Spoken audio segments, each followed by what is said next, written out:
সামনে তো college life, মনে লাড্ডু ফুটতেছে তাই না? আহারে, নতুন নতুন প্রেম হবে, ভালোবাসা হবে, বন্ধু হবে, বান্ধবী হবে, বাং দিবে। স্কুল লাইফ থেকে কতজন যে বসে আছে ভাই, স্পেশালি মেয়েরা।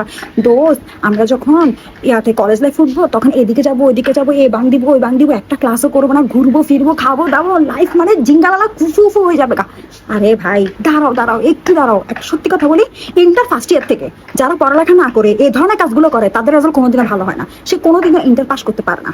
বুঝছো কি বলছি? বুঝছো? যারা ভালো রেজাল্ট করে না এসএসসি, তো তারাও যদি মন দিয়ে পড়ালেখা করে ইন্টার ফার্স্ট ইয়ারে, তাদের রেজাল্টও না প্রচুর লেভেলের ভালো হয়ে যায়, তারাও ভালো স্টুডেন্ট হয়ে যায়। সো কি বলতেছি, মজা করবা, ঘুরবা ফিরবা, ইন্টার লাইফ কলেজ লাইফের মজাও নিবে, এটাও করবে, কিন্তু পড়ালেখা করবা, ক্লাসের টাইমে ক্লাস করবা, এদিক ওইদিক ঘোরাঘুরি করবা, ঠিক আছে, কিন্তু কম করবা। বুঝছো কি বলছি? লাড্ডু ফুটতেছে দেখো তো, কি ব্লাশ করতেছে। বেশি মনের কথা বলে ফেলছি তাই না? বেশি রিলেটেবল হয়ে গেছে। আহারে দেখো তো দেখো তো কিভাবে হাসতেছে। অনেকদিন সিঙ্গেল হয়ে বসেছিল না অনেকজন, কখন কলেজ লাইফে উঠবা, প্রেম করবা। আহারে দেখো দেখো, আবার সত্যি কথা বলে দিছি না, হাসতেছে দেখো তো। হাসতে থাকো, কমেন্ট করে জানাবা আমি তোমার মনের কথা বলছি কিনা। ওকে।